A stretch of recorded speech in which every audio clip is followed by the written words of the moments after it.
As you possess this blade, it will possess you. So be it. Take this spear, and with it, let the sun cast your powers to the end of this earth.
Woke up this morning on some white linen sheets. The bed almost caught a blaze. The temperature's 100 in the room. I'm like, what's up? Still got the same flame behind me from the Hate Me Now video. It's continual. All I need is a beat and I'm stitching you like stitching these words together. How I'm still getting better. I'm finding more gold as I dig in the dirt with the shovel. I got the last laugh. Don't get blown away by the backdraft. Don't be scared now. Don't be scared now. Giving them hell now. I'm starting to see them sweat. Don't be scared now. Don't be scared now. I'm giving them hell now. War is necessary, war brings pain. For war is necessary, war brings peace. Cause war is necessary, get your warriors up. Cause my niggas are war ready, war brings hate. Let's go, let's go, let's go, let's go. Cause war is necessary, war brings pain. Let's go, yeah. Get your warriors up, cause my niggas are war ready. My niggas war ready. At the face of my watch is like a crystal ball with the ability to make the issue stall. I told my man duck, cause I know where the missile fall. Cause the ice is a fortune teller for the rich and small. Went to my man crib who dead and saw his picture fall. I picked it up, his voice whispered nigga ball. So I smoked the finest, 85 for the ocean liners. I do it for the have-nots, I match spots that resemble screensavers on your laptops. And niggas can't believe it like seeing that nigga's ab drop. I be in Cameroon, bandanas on silk Dior. Sip cream liqueur, green and blue, feel like a lawsuits. Ball smooth, only thing that I endorse through. Stash houses gamble, I don't swear the lost through. All true and living God, we was here first. Parisian linen garb and cashmere shirts. War is necessary, war brings pain. For war is necessary, war brings peace. Cause war is necessary, get your warriors up. Cause my niggas are war ready, war brings hate. Cause war is necessary, war brings peace. Cause war is necessary, war brings pain.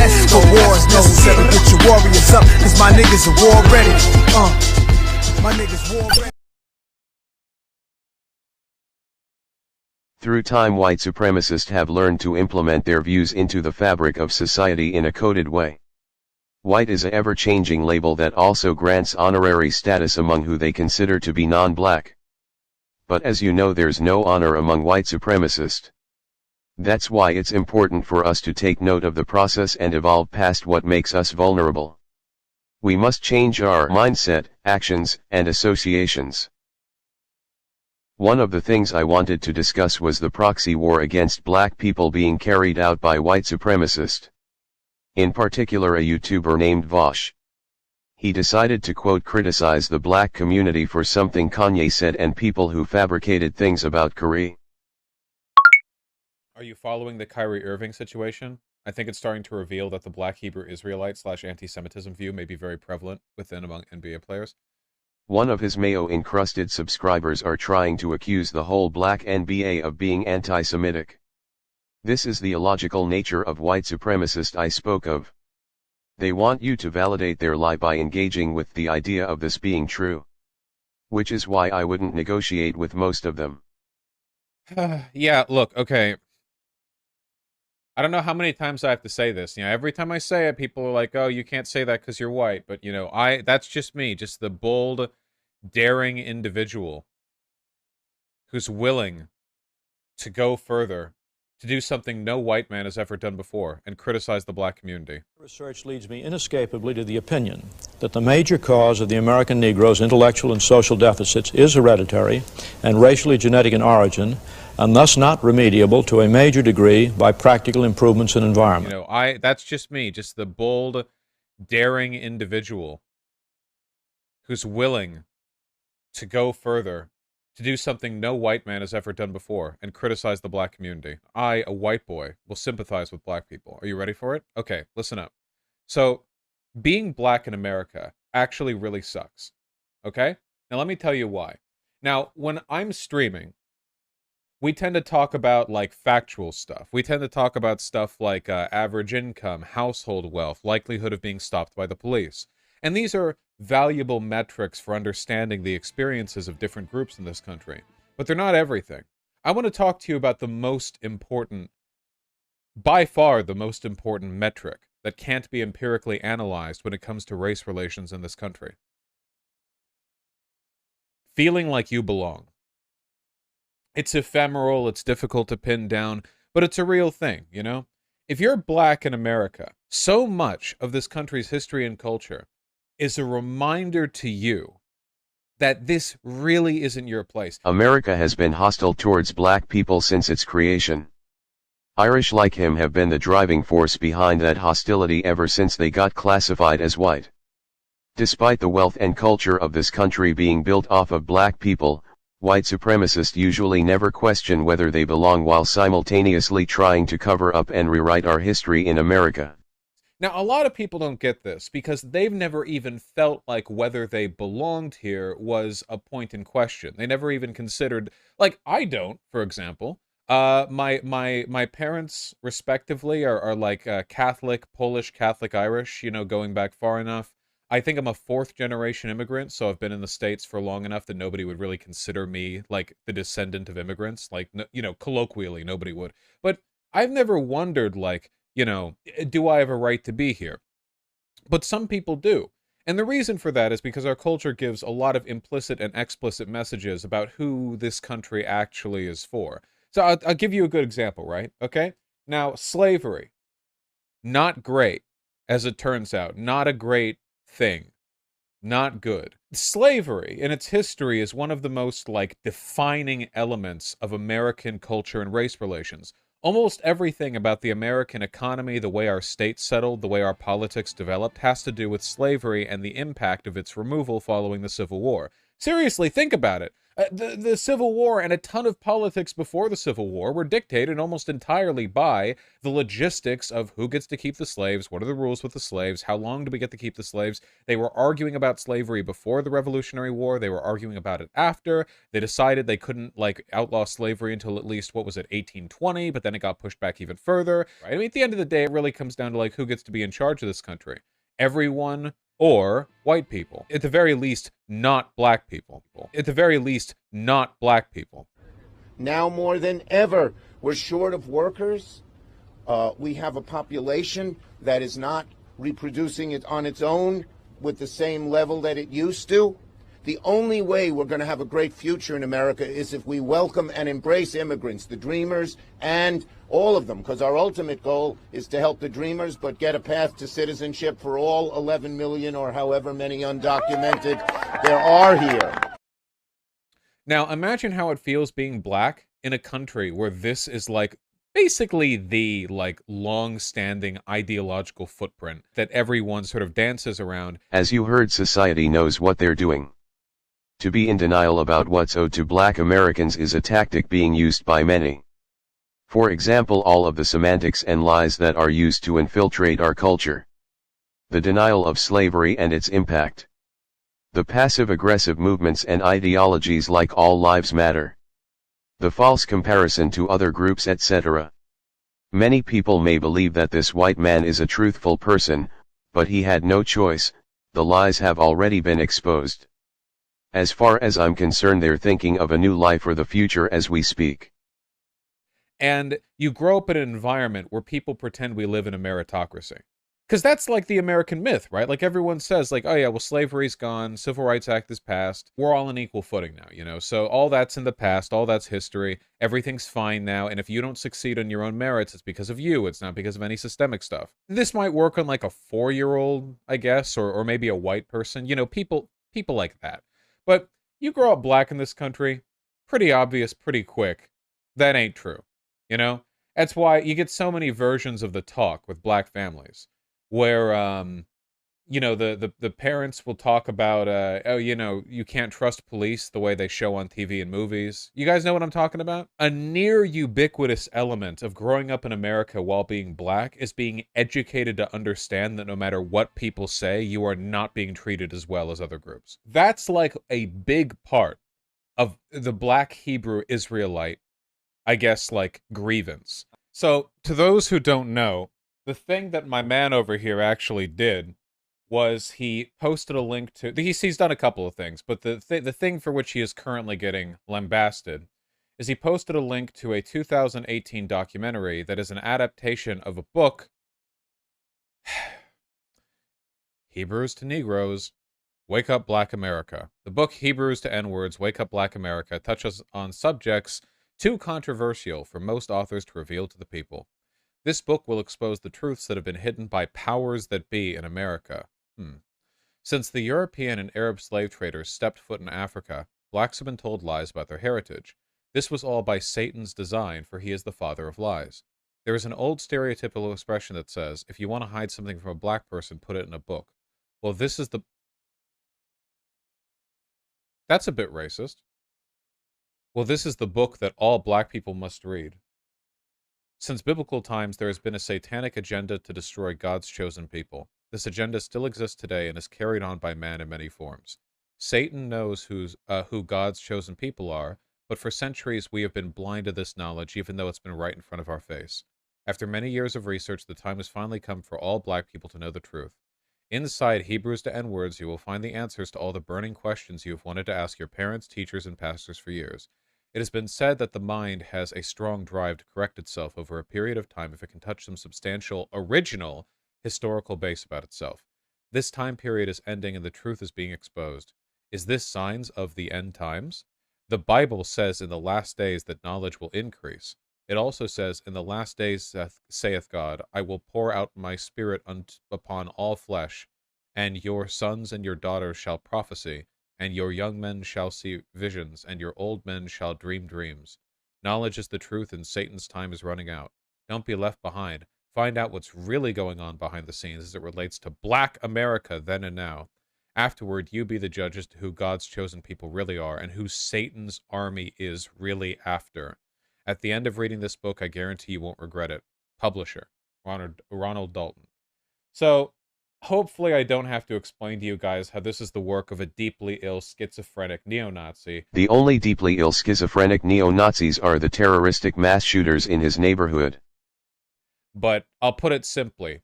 The only reason here that there's not Holocaust denial in this publisher blurb is because then it wouldn't be on the Google bookstore. If they put the content of the book here, as opposed to just saying the truth is contained within, read this book to find out the truth, it would be removed from the Google bookstore. My man posted a link to the documentary based off this book. I have always claimed that, like, Black Hebrew Israelitism is at the very least heavily concurrent with mental illness, and I do genuinely believe that. I really genuinely do. I said before that one of the big, like, emotional pillars of it is the legitimate grievance of Black oppression in the United States. And another big one is, and here's the thing, okay? So, you guys know how it's basically like a go-to bitch baby cope for people to, like, get mad at the system and say that it's Jews or whatever? Like, this has been going on for basically centuries. Where it's like, you know, like, anytime, like, oh, interest rates rose? Oh, yeah, it's the Jews. This, that, the other. Anything bad happened? It's the Jews. Well, here's the thing, okay? Usually when that statement is being made, it's being made by people who have a lot of social power, right? Like, if you're like a white guy in 1950s America, and you're and you're just sort of casually anti-Semitic, you know, and something goes away you don't like and you bitch about that, that's one thing. But at the end of the day, you're a white guy in 1950s America, right? Do you think maybe the idea that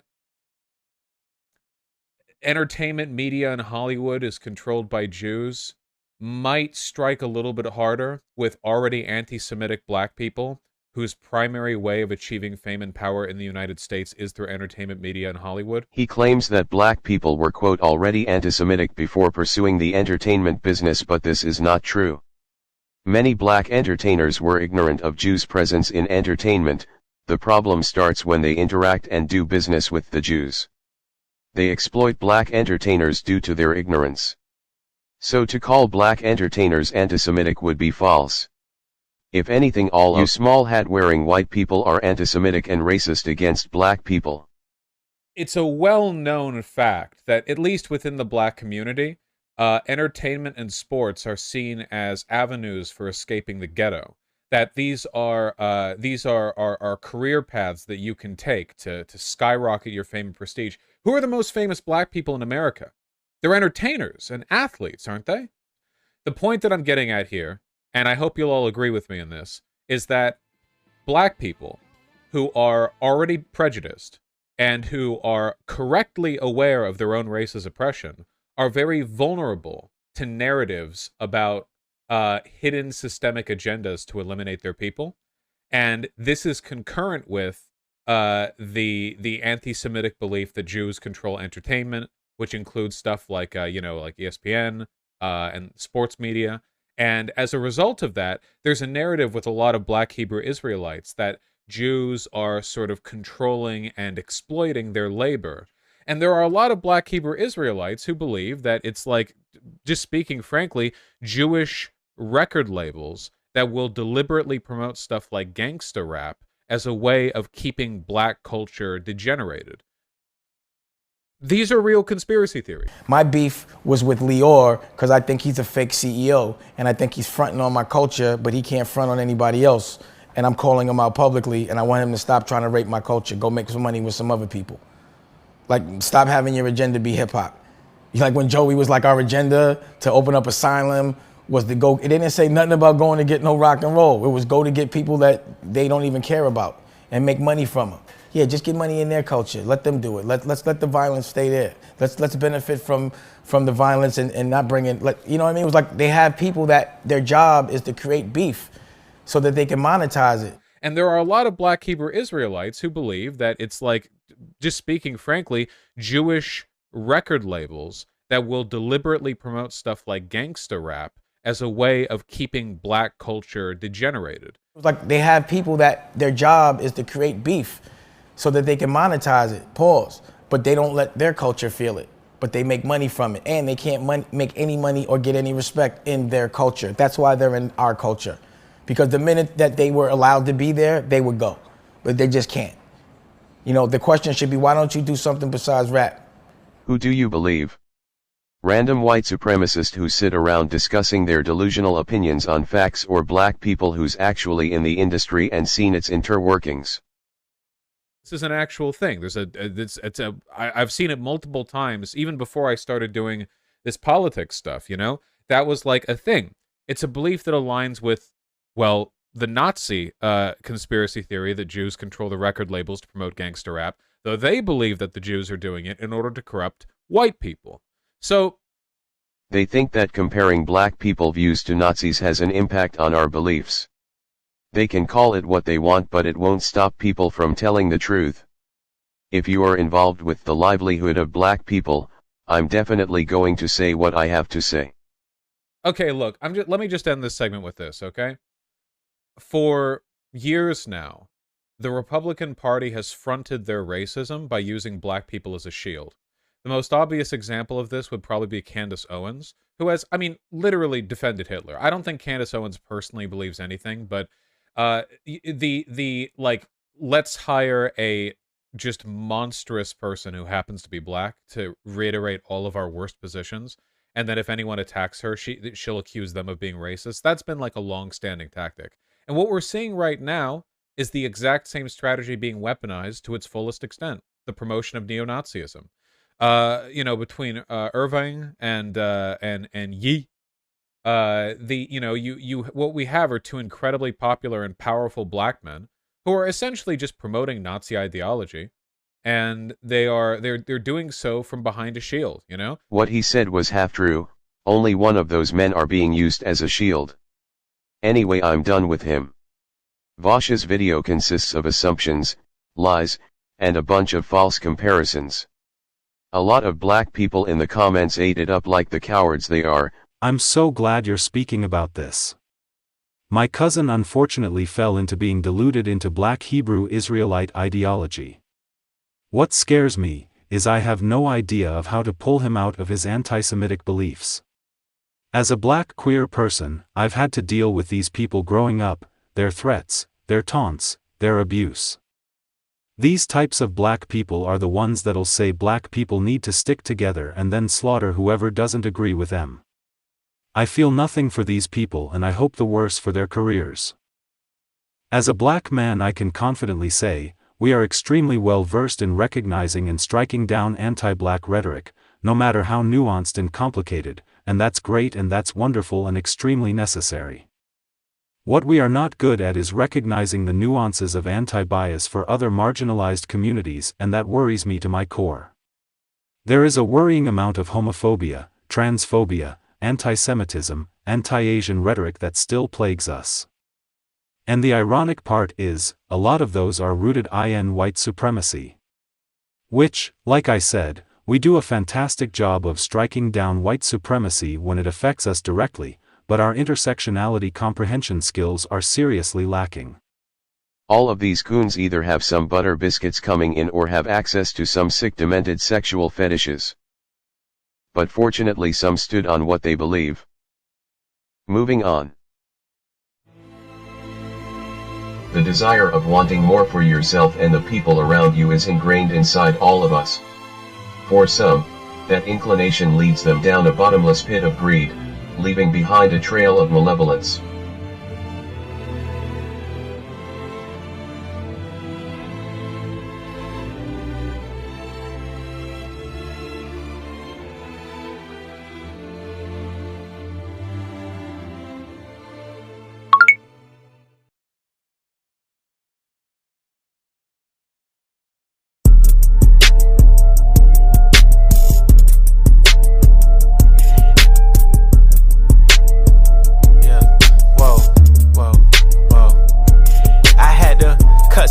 Off, they didn't mean me no good. I come from the ghetto, so my trunk is in my hood. She wouldn't wear no panties around me, even if she could. Gave out plenty spankings till they got it understood. Fuck the nosebleeds, baby, come sit on this wood. If you know it's tension, don't come around me like it's good. I got street smarts and you can't get this out no book. I can't right my wrongs, but I can still write these hooks. Problem that stems from slavery. And this compensation, yes, sir, this compensation is coming to people who were enslaved by the white man for 400 years. The Puerto Ricans don't even fit into this picture. Well, they do fit into it. No, they do fit into it. The problem is the Negro problem. They're not lynching Puerto Ricans. If a dark-skinned Puerto Rican went down to Mississippi, he probably would be lynched too. Spanish, he wouldn't be lynched. No, they don't. It's the Negro here, and as long as he can speak Spanish or some other language, or if he ties his head up with a turban or something, he can go anywhere in Mississippi or in your home that he desires. You're not aware of the fact, are you, that African students have been arrested in our demonstrations in the South? When they speak French. When they have been mistaken for the so-called Negro in America, they've been arrested. What I'm saying. All time to get exposed, gang. Bam from around here, nigga, come get off your show, savage. Say you pussy and he hit it on the nose, but that border's open, why you acting like it's closed? I don't know. Y'all be going in and out recessions the same way that I be going in and out of Texas, or in and out my sessions, or in and out her best friends, or in and out these courtrooms. My lawyer like objection. Yeah, whoa, whoa. All my bitches Spanish, Boricua. Water on my neck, these diamonds came with Coral Reefer. She from overseas, I had to buy her a new visa. Met your wife in Vegas, but I hit her in Ibiza. She a supermodel, so she only eat Caesar. Used to date a rapper, but he acted like a diva. Niggas hustling backwards, out here ballin' with the Rhea. Powder Adderall, I felt like I could lift a tree up. Seen too many cameras, so I never lit my It's crazy. Twin, that's my twin. Twin, that's my twin. GLE, matching Benz. Hey, twin, that's my twin. That's my twin. GLE, matching Benz. And my tent, 5%. Fuck around, pay your rent. Tamia, Tamara, we draped down in carrots. I flew out to London to blow it back at Harrods. I shut down the currency exchange. Across the street from my hotel. Bought every fragrance you can see. So when I walk by, you can smell. Call up Durkee, oh, I need an evil twin in this bitch. 20s, 50s, 100s, I barely see some 10s in this bitch. Where'd you grow up? South Florida. Okay. My first gen was born in Jersey. However, I was cloned by Clonate in Canada. My model number is 0112568 if anyone wants to see the registration on Clonate. Okay. Fuck around, pay your rent. Hey, twin, that's my twin. GLE, matching Benz. And my tent, 5%. Fuck around, pay your rent. I caught a jet ride to the trenches, fucked around and popped the team. I couldn't really pop my shit, I had to get back for my twin. Say free shiesty till he's free, go ask his bitch, I sent them 10. Me and Deesky share the room, a double bed. As you know, there's people in this country that look similar to us who take on our identity and characteristics, but they are not quite like us in many ways. What's happening is a hostile takeover, and what they're doing is an act of war upon us. This is in no way aimed at anyone in the diaspora who are down with us. This is for the tethers and white supremacists who undermined our efforts. Many people say this is a free country and they can do what they want, but when your actions start to oppose us directly, that's when our actions are justified.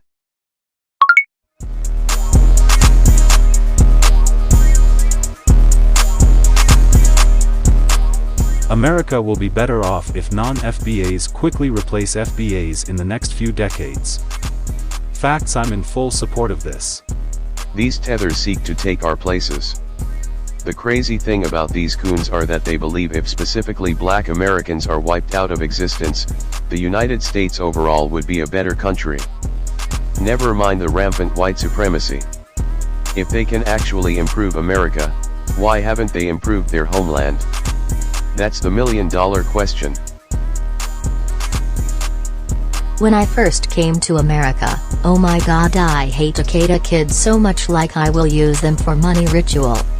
I wasn't sure about what a money ritual was, but I looked it up, and it seems to be an act in which you murder someone for an amount of money. This may vary depending on the relationship and innocence of the victim. Started as a topic for small talk, but now it's roaring like wildfire. People are dropping dead, right, left, and center. Body parts are getting missing. Citizens are getting kidnapped. Young people are going mad. Parents are killing their children, and children, killing their parents. Well, all in a bid to get rich quick. What's happening in our country, BKO? You see, the whole thing can be linked to the collapse of our nation's moral fiber. Parents no longer provide parental guidance for their children the way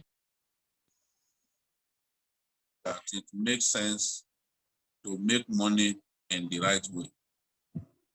All they want to do is simply make money. And our society does not punish people who make money the dirty way. We've seen some young people arrested for murdering their parents for money-making rituals. We've seen some parents use their children for money-making rituals. We now see young people kill their girlfriends for money-making rituals. Somebody said the other day that the day women start using men for money-making rituals, a lot of our men will be in trouble, including married men and even those who are choosing not to get married.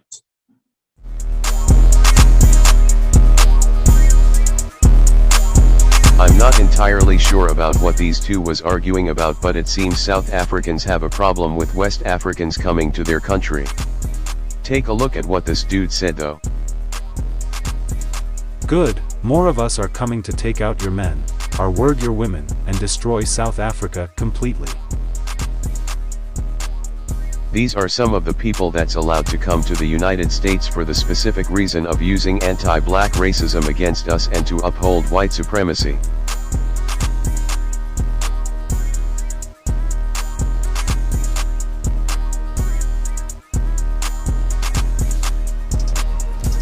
Hey friends, it's Abraham. Yes, I'm actually here at the Walmart in Cedar City. Yes, I live in the state of Utah and I love it. It's a great place with wonderful people, and I gotta talk to you about that video that you just saw. That's an example of fake outrage. Let me tell you more. That video that you saw, it seemed to have happened right about here. If you see this sign there and this back there. So do you remember about 2004, there was a movie, very popular movie, really funny movie, with the Wayans brothers. It was called White Chicks. It was two black actors with white face on. There was no outrage. No one was upset. As a matter of fact, I think that movie made a ton of money.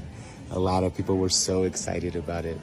So therefore, there should be no outrage, no one upset over a bunch of very cool, awesome, nice kids in Cedar City with blackface on. This foreign coon right here is comparing a movie to centuries of blackface in entertainment.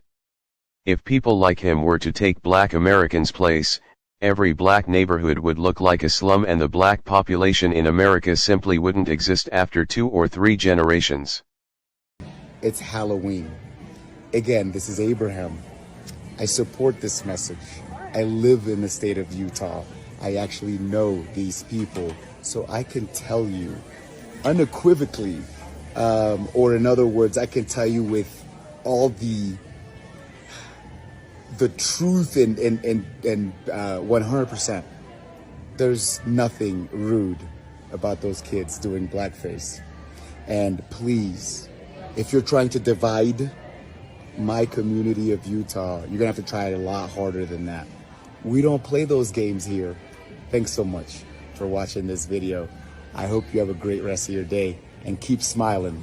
I don't really care much about some random baby white supremacist wearing blackface, but only a fearful black man would defend this. Whether he believes what he says or not, he's basically giving signs to the white people that he's buck broken and won't put up any resistance against what they do to him. Did you inform the FBI about planned violence prior to that incident? Sir, I gave the FBI information pertaining to the Freedom Riders' assault approximately 3 weeks before it occurred. And what did you tell him? I stated to him that I had been contacted by a Birmingham City detective who in turn wanted me to meet with a high-ranking officer of the Birmingham Police Department to set a reception for the Freedom Riders. You mean the Birmingham policeman set up the beating of the Freedom Riders and you told the FBI that? That's correct, sir. And then were they beaten?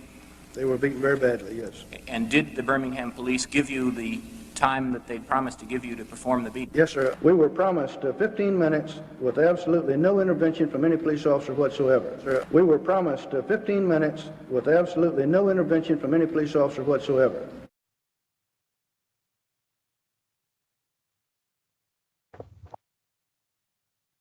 Okay, they came into the cell. He's on suicide watch. They jump him. They beat him up. He's providing no resistance. This is a gang-related attack, obviously. Look at the brutality here.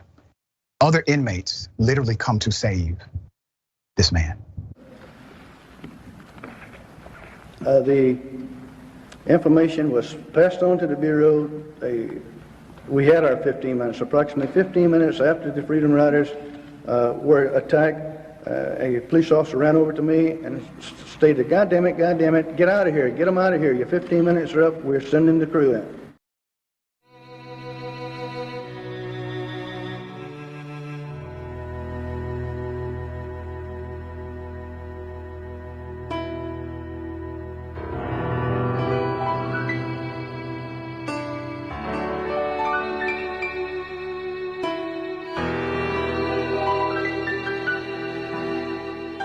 So how can I be anything I wanna be if I die in my dreams?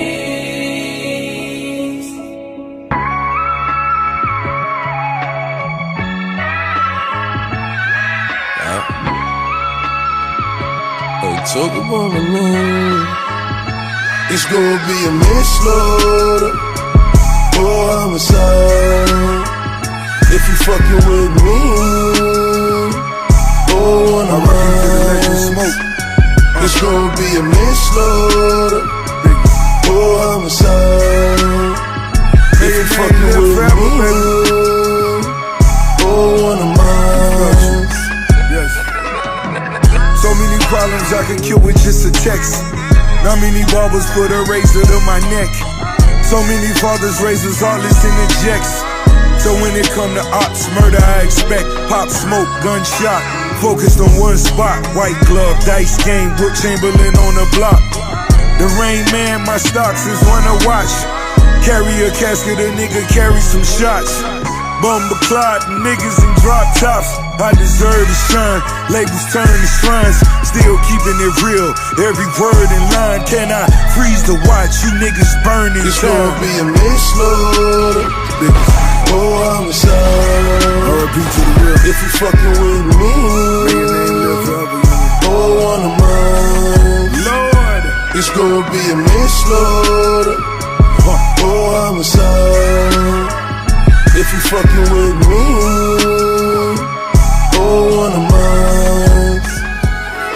To my niggas, make sure your debts is paid. To my children, make sure your bed get made. To my girl, I'm missing you these days. I'm missing you these days. To my niggas, make sure your debts is paid. To my children, make sure your bed get made. To my girl, I'm missing you these days. I'm missing you these days. Hey, just wanna fly free. I just want to be me. I just want to live out all my dreams.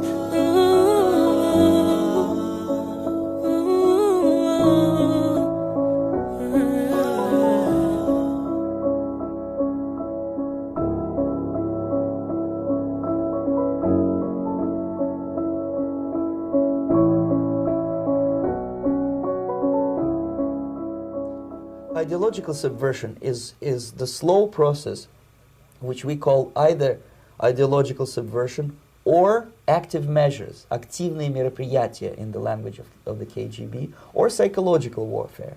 What it basically means is to change the perception of reality of every American to such an extent that despite of the abundance of information, no one is able to come to sensible conclusions in the interests of defending themselves, their families, their community, and their country. It's a great brainwashing process which goes very slow, and it's divided in 4 basic stages. The first one being demoralization. It takes from 15 to 20 years to demoralize a nation. Why that many years?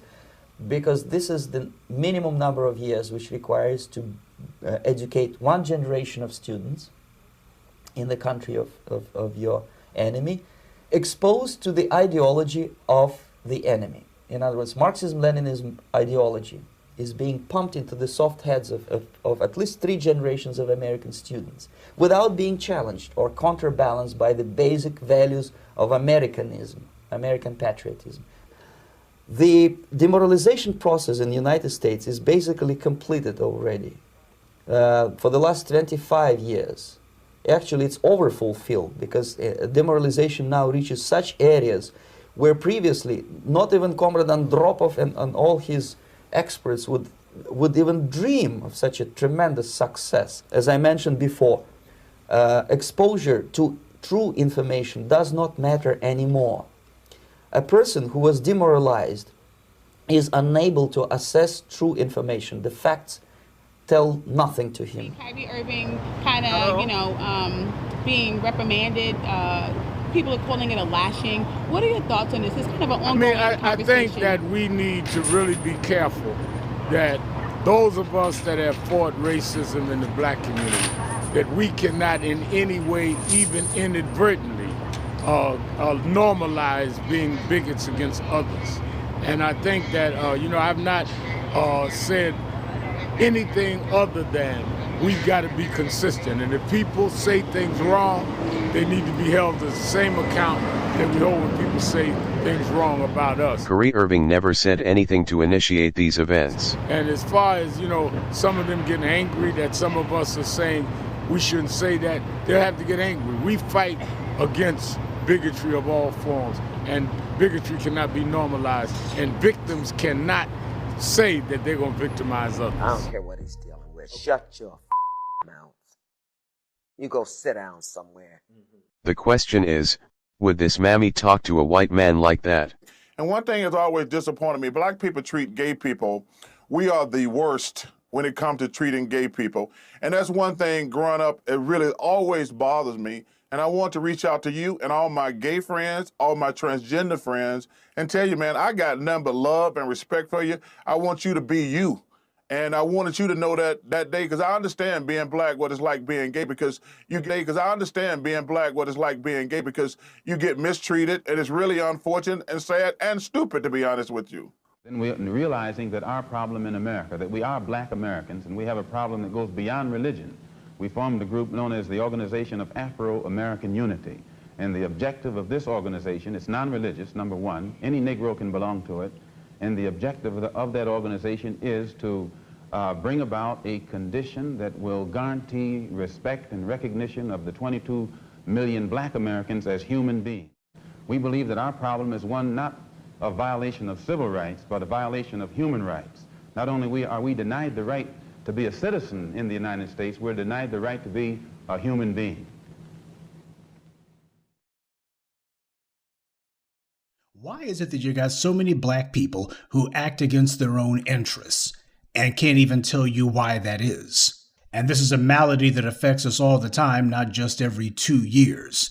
You got a lot of black folks, a majority of us in fact, whose behavior is downright contradictory. It flies in the face of reality, and a lot of people constantly ask why that is.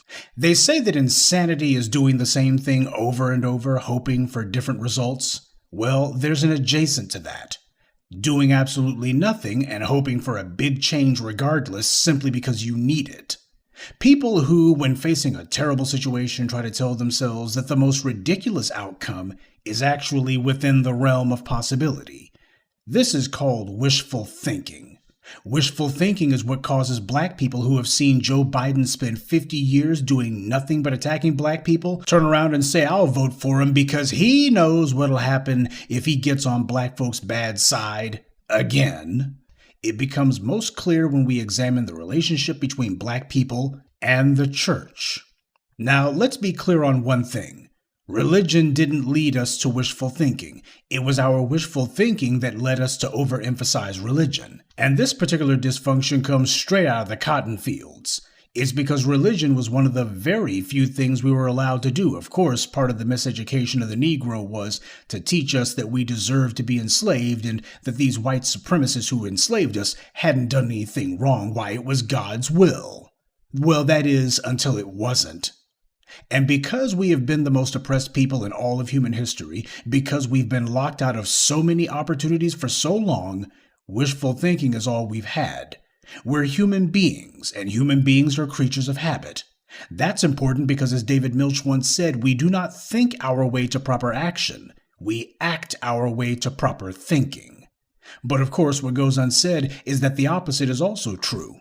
People can have dysfunctional behavior and dysfunctional thinking foisted on them if someone else controls their environment. You can derange the internal politics of a target population if you can starve them for resources, make it where resources come almost entirely from their oppressors, and make certain that you selectively elevate a small handful of them. That way, a certain unscrupulous number of the oppressed will understand that joining in with the oppressors is the fastest way to get some quickie benefits for themselves.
What a thrill,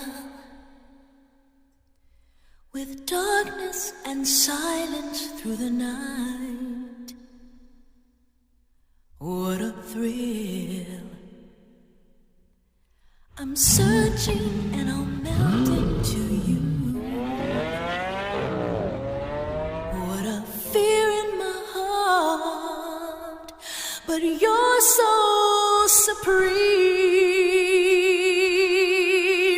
I give my life, not for honor, but for you.